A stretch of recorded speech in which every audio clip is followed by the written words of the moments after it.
हम्म, तो नमस्कार मेरे प्यारे प्यारे मित्र। देखिए, सबसे पहले अगर आप क्लास 10th के स्टूडेंट हैं तो जरूर देखिए, बस 1 मिनट इस वीडियो को देख लीजिए कि इसमें कराने क्या जा रहा है। बस अगर आपके लिए यह बेनिफिट है तो बस आप कंटिन्यू रहिए। ओके, तो देखिए, सबसे पहले क्लास 10th की जो जीव विज्ञान बायोलॉजी की बुक है, वो भी किसकी? भारती भवन की बुक है ना। भारती भवन ये है ना, भारती भवन की बुक क्लास 10th की।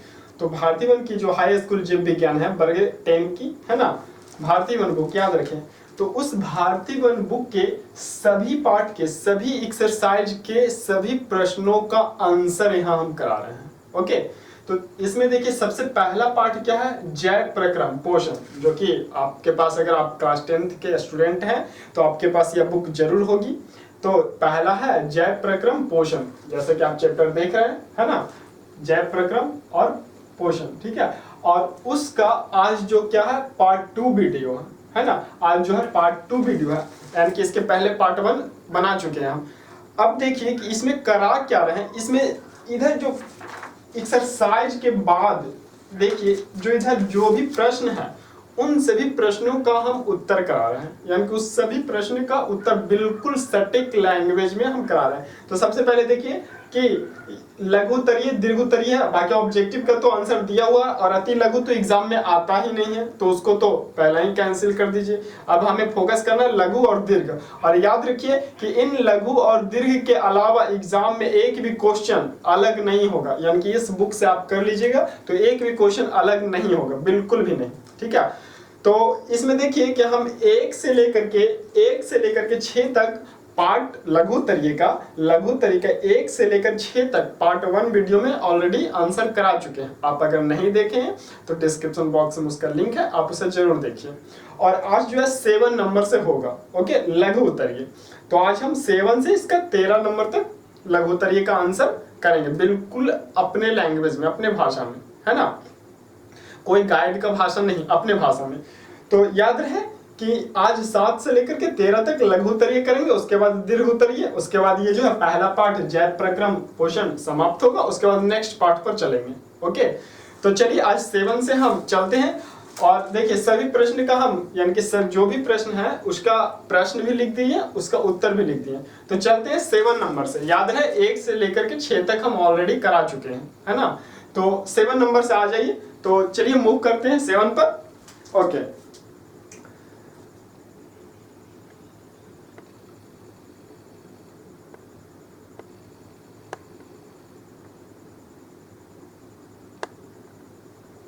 हाँ, तो देखिए आपको अब दिख रहा होगा 7 नंबर क्वेश्चन, है ना। तो 7 नंबर में क्वेश्चन में क्या है, यानी कि इसका जो लघु तरीका 7 नंबर प्रश्न है।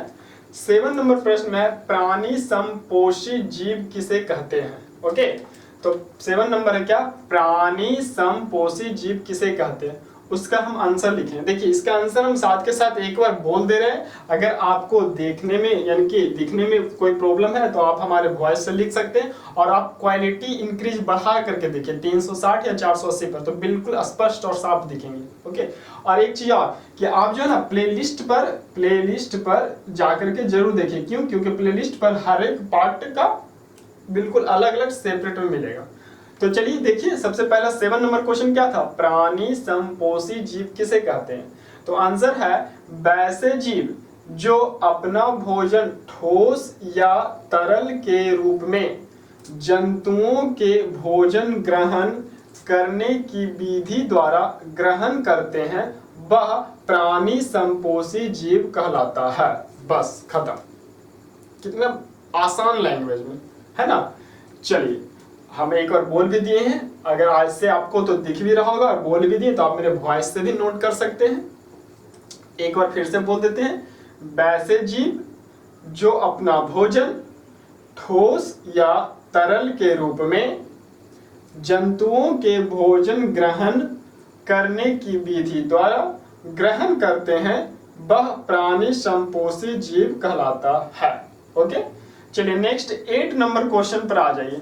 तो 8 नंबर क्वेश्चन में क्या है जो देख रहे हैं आप, प्रकाश संश्लेषण से आप क्या समझते हैं, है क्या, प्रकाश संश्लेषण से आप क्या समझते हैं।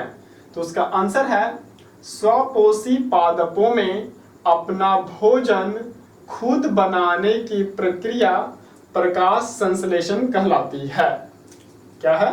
स्वपोषी पादपों में अपना भोजन खुद बनाने की प्रक्रिया प्रकाश संश्लेषण कहलाती है, जिसमें हरे पौधों की पत्तियों में उपस्थित क्लोरोफिल सूर्य प्रकाश की ऊर्जा को शोषित कर सरल अकार्बनिक अणु अर्थात CO2 कार्बन डाइऑक्साइड एवं जल का पादप कोशिकाओं में कार्बनिक अणु ग्लूकोज में स्थिरीकरण किया जाता है। ओके, अब देखिए, अभी तो हम फिलहाल इस क्वेश्चन का हम आंसर लिख दिए। अगर आपको इसका पूरा एक्सप्लेन, पूरा यानी कि इसके थ्योरी को समझना है पूरे जैव पोषण का, तो नेक्स्ट हम उसे भी करेंगे। हालांकि हम अपने क्लास में जो हम क्लास चलाते हैं जीनियस क्लासेस ऑफ मैथमेटिक्स, जो कि इंजीनियर में है ना, तो जीनियस क्लासेस ऑफ मैथमेटिक्स जो है क्लास में हम इसका पहले पूरा एक्सप्लेन थ्योरी बताते हैं, उसके बाद ये क्वेश्चन आंसर होता है। ओके, लेकिन फिलहाल आपके लिए तो हम क्वेश्चन आंसर ही प्रोवाइड कर रहे हैं, धीरे धीरे आगे देखा जाएगा। तो खैर आगे देखिए 9 नंबर क्वेश्चन। 9 में क्या है? पत्तियों को प्रकाश संश्लेषी अंग क्यों कहा जाता है? बहुत इंपॉर्टेंट क्वेश्चन है। पत्तियों को प्रकाश संश्लेषी अंग क्यों कहा जाता है? तो आंसर देखिए क्या है। अधिकांशतः पादप पत्तियों के पेलिसेड तथा स्पंजी पैरेनकाइन में उपस्थित क्लोरोप्लास्ट में प्रकाश संश्लेषी इकाई पाए जाते हैं, इसलिए पत्तियों को प्रकाश संश्लेषी अंग कहते हैं। अब देखिए, ये पत्तियों को प्रकाश संश्लेषी अंग क्यों कहा जाता है, ये तो आंसर हम लिख दिए, लेकिन आप लोग को भी लग रहा हो ऐसे पेलिसीड, स्पंजी, पैरेनकाइन, तो ये सब देखिए हम फिलहाल आपको प्रोवाइड करा रहे हैं। क्या ये सारे क्वेश्चन का आंसर? अगर आपको इसका पूरा थ्योरी और कॉन्सेप्ट बिल्कुल जानना है तो वो तो हालांकि हम क्लास, अपने जो क्लास है मेरा जीनियस क्लासेस मैथमेटिक्स, उस क्लास में हम पूरे एक्सप्लेन करते हैं। तो खैर आप अभी तो फिलहाल इतना जानिए। देखिए, ये हम, मेरा उद्देश्य ये कराने का ये था कि लोग पता नहीं पढ़ते हैं क्या करते हैं, ये सारे क्वेश्चन को इग्नोर करते हैं, मतलब इसका नोट्स बनाते ही नहीं, और नहीं बनाते हैं, क्यों नहीं बनाते पता नहीं। लेकिन एक से आप ध्यान दीजिए कि सारा क्वेश्चन साइंस में, फिजिक्स, केमिस्ट्री, बायोलॉजी, सारा क्वेश्चन ये सभी बुक से ही होता है। यानी कि ये सब बुक का कहने का मतलब लघुत्तरीय, दीर्घोत्तरीय आप पूरा कंप्लीट कर लीजिएगा तो एक भी क्वेश्चन छूटने नहीं जा रहा है ना। तो इसलिए हम सबसे पहले, सबसे बेहतरीन आपके लिए क्या सोचे कि क्यों ना हम इस सारे क्वेश्चन का आंसर ही करा दे, है ना। तो ये हम आपको प्रोवाइड कर रहे हैं। अगर आपका पूरा इसका एक्सप्लेन जानना है तो फिर आप हमारे नंबर पर कांटेक्ट भी कर सकते हैं, जो कि आपको डिस्क्रिप्शन बॉक्स में मिल जाएगी। ओके, तो खैर चलिए, अभी तो फिलहाल आप बस क्वेश्चन देखिए और उसका आंसर देखिए, आप नोट्स तैयार कीजिए। बुक आपके पास होंगे, कौन सी बुक? भारतीय वन, है ना। तो खैर देखिए आगे नेक्स्ट 10 नंबर क्वेश्चन क्या कर रहा था, भोजन के पाचन से आप क्या समझते हैं। 10वां क्वेश्चन है, भोजन के पाचन से आप क्या समझते हैं। जैसा कि दिख रहा है 10 नंबर क्वेश्चन, भोजन के पाचन से आप क्या समझते हैं। तो आंसर है, पोषण के द्वारा प्राप्त जटिल खाद्य पदार्थों का आहार नाल के विभिन्न अंगों में एंजाइम की उपस्थिति में जैव रासायनिक प्रतिक्रियाओं द्वारा सरलीकरण होना, हाँ है ना, सरलीकरण होना, ताकि यह रक्त में आसानी से घुल मिलकर ऊतकों द्वारा पहुंचाई जाए, पाचन कहलाता है। ओके, तो देखिए हम एक बार रिपीट पढ़ दे रहे हैं ताकि आपको अगर कोई भी शब्द अगर दिखने में प्रॉब्लम हो तो आप जो है, यानी कि साफ नहीं दिख रहा हो तो आप हमारे वॉइस से भी लिख सकते हैं। ओके, तो ये हमारा 10 नंबर हो गया कंप्लीट। अब आते हैं 11 नंबर पर। तो बस मात्र 3 क्वेश्चन इसका और है, तो आप एक बार क्या कीजिए कि हम मूव करते हैं 11 की ओर। अगर आप इसे स्क्रीनशॉट लेना है तो आप इससे स्क्रीनशॉट भी ले लें, है ना, ताकि आपको आसानी से लिख ले। ओके, या तो फिर आप साथ के साथ हमारे साथ नोट्स करते जाएं तो वो बेहतर है, सबसे अच्छा। तो चलिए नेक्स्ट आते हैं 11 नंबर क्वेश्चन पर। उम्मीद करते होंगे कि आप इसका नोट्स कर लिए होंगे। देखिए यह एक बेहतरीन है। तो हम आते हैं 11 नंबर पर।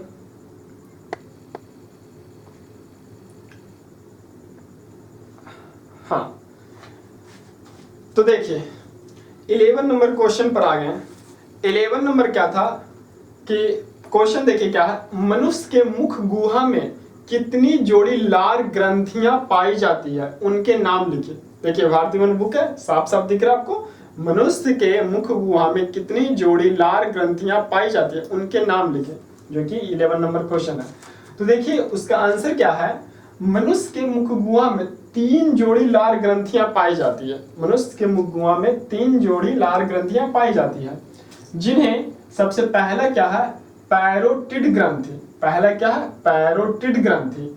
दूसरा है सबमैंडिबुलर ग्रंथि, सबमैंडिबुलर ग्रंथि। और तीसरा है सबलिंगुअल ग्रंथि, है ना, तीसरा है सबलिंगुअल ग्रंथि।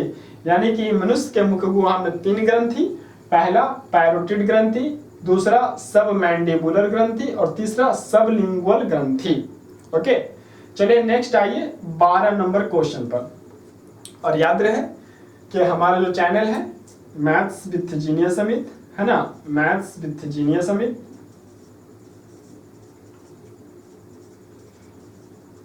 तो देखिए इस पर हम क्लास 10th की तो ऑल ओवर सारा धीरे धीरे क्वेश्चन का आंसर देंगे ही पूरे। अभी बायोलॉजी जीव विज्ञान का है ना, उसके बाद केमिस्ट्री फिजिक्स सारा हम लाएंगे। और बस हर एक चैप्टर का देखिए ऑलरेडी इसमें क्या है, ऑब्जेक्टिव का आंसर दिया रहता है ना, ऑब्जेक्टिव का आंसर दिया रहता है, तो उसको तो कराने की आवश्यकता है नहीं। उसके बाद आता है इसका अति लघु। तो अति लघु तो एग्जाम में आता ही नहीं, आप क्वेश्चन उठा करके देख सकते हैं, तो अति लघु भी करने का कोई आवश्यकता नहीं। अब आता है क्या हमारा लघु और दीर्घ। ओके, लघु और दीर्घ, तो हम उसी पर फोकस कर रहे हैं, लघु और दीर्घ पर। तो ये पार्ट 1 का आज लघु जो है खत्म हो गया, 13 नंबर था, 13 अभी हम बस इसको पढ़ दे रहे हैं, तो ये पार्ट 1 का लघु तो ये खत्म हो जाएगा। ओके, और आप जो है एक चीज ध्यान रखिए कि आप जब भी इस चैनल पर जाएं तो प्लेलिस्ट में जरूर जाएं। क्यों? क्योंकि प्लेलिस्ट में आपको इसका यानी कि जीव विज्ञान का अलग प्लेलिस्ट मिलेगा, आपको हर एक पार्ट जो भी है, पार्ट 1 पार्ट 2 है ना, पार्ट 1 पार्ट 2 जितने भी पार्ट इसके बनेंगे सब सिस्टमेटिक ढंग से आपको वहां पर मिलेगा।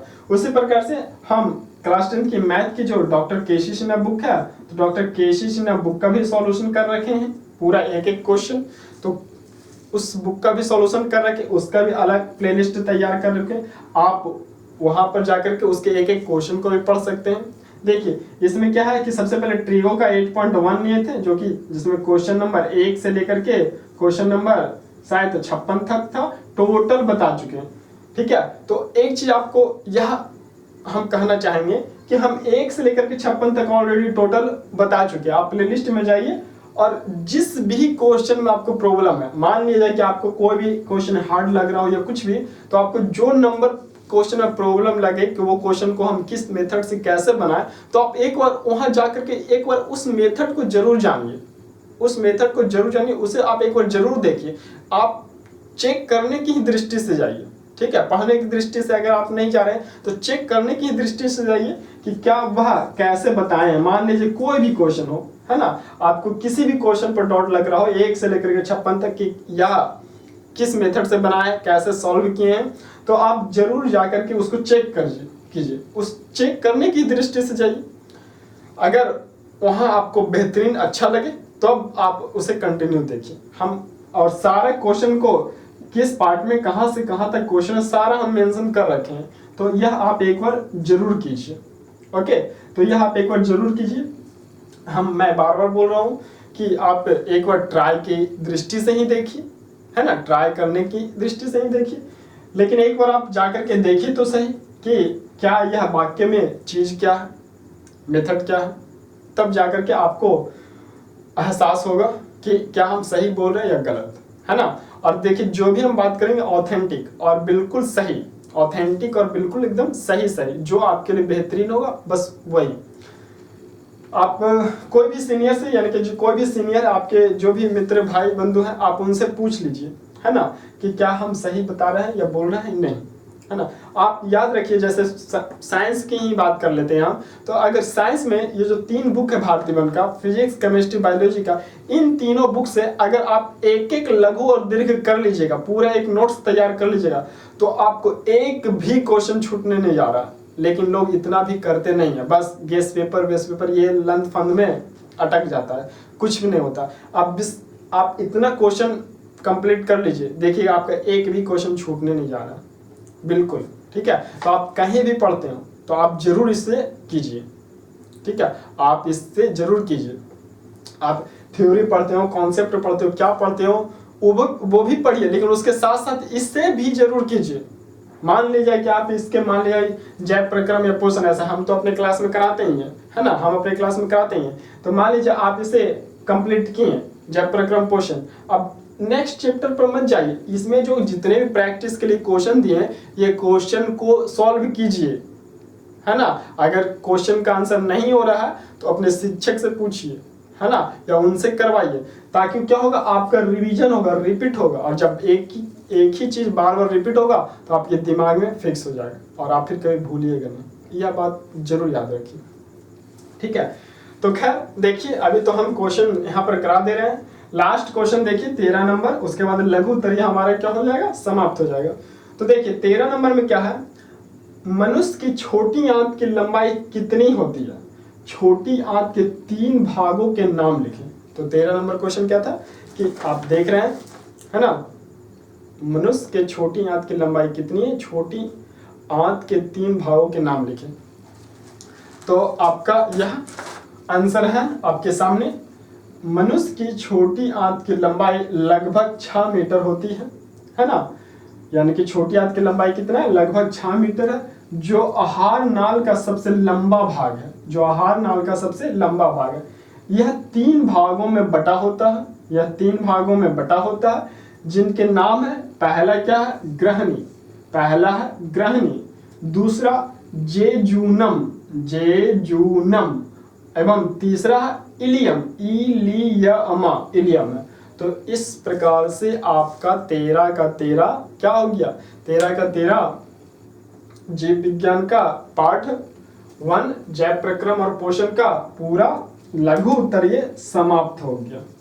पार्ट 1 और पार्ट 2 में, पार्ट 1 एंड पार्ट 2 में लघु उत्तरीय समाप्त हो गया। तो आप प्लीज प्लेलिस्ट पर जाइए, उसे विजिट कीजिए और उसे वॉच कीजिए, बस। ओके, तो चलिए नेक्स्ट हम चलेंगे इसके दीर्घ उत्तरीय पर, यानी कि नेक्स्ट पार्ट जो होगा इसका दीर्घ उत्तरीय। दीर्घ उत्तरीय में देखिए 8 प्रश्न दिया हुआ है, तो दीर्घ उत्तरीय में 8 प्रश्न है, तो वैसा ही एक एक करके टोटल 8 प्रश्न कंप्लीट कर लेंगे, पूरा फुल डिटेल आंसर। और देखिए इसका जो भी आंसर है, आप अगर नोट्स कर रहे होंगे तो बिल्कुल ऑथेंटिक है, कोई फालतू लैंग्वेज या कुछ भी बकवास नहीं, ऑथेंटिक आंसर है, ठीक है। आप इसे देखिएगा, महसूस कीजिएगा, ठीक है। और आप नोट्स बिल्कुल जरूर तैयार कीजिए। एक चीज और, आप नोट्स बिल्कुल जरूर तैयार कीजिए, और एग्जाम के टाइम में बस आप यही नोट्स से पढ़िए, और इसके अलावा कुछ भी नहीं, और इसके अलावा कुछ भी नहीं, ठीक है। अगर आप ऐसा कीजिएगा तो बिल्कुल आपको यह बेनिफिट होगा। और अगर आप नोट्स तैयार नहीं कीजिएगा तो फिर बाद में मॉडल पेपर, गेस्ट पेपर, ये वो, यानी कि माइंड जो है डाइवर्ट हो जाएगा। यह मैं बोल रहा हूँ, आप अपने सीनियर से जो दे चुके, आप उनसे एक्सपीरियंस उनको हो चुका होगा, आप उनसे पूछ लीजिएगा, ठीक है। इसलिए आप नोट्स तैयार किए रहेंगे तो आप उस नोट्स से पढ़िएगा तो बिल्कुल आपके लिए बेनिफिट होगा, ठीक है। उस time mind guest paper, model set, ये वो लन फंद किसी में डाइवर्ट नहीं होगा। और ये बिल्कुल ऑथेंटिक है, आप क्लास 10th के हैं, आप समझ रहे होंगे, ठीक है। तो ये बिल्कुल ऑथेंटिक वे यही है, इसलिए तो हमारा बुक में इतने अच्छे अच्छे क्वेश्चन दिए हुए हैं। आप बस इस क्वेश्चन को कर लीजिए, इसके अलावा आपको करने की कुछ भी जरूरत नहीं। तो आप कहीं भी हो, कहीं भी पढ़ें, आप इसके क्वेश्चन का प्रैक्टिस यानी कि आंसर और नोट्स जरूर तैयार करें, ओके। तो खैर चलिए आज यहीं हम समाप्त करते हैं, और नेक्स्ट में हम दीर्घ उत्तरीय क्वेश्चन यानी कि दीर्घ उत्तरीय का वीडियो लेकर के आएंगे आपके साथ, ओके। और अगर आप सब्सक्राइब नहीं किए तो प्लीज़ उसे सब्सक्राइब करें, ताकि आपको नेक्स्ट वीडियो हम जैसे ही डालें तो आपको नोटिफिकेशन जाए और बेल आइकन का घंटे भी बजे, ओके। चलिए, ओके, धन्यवाद।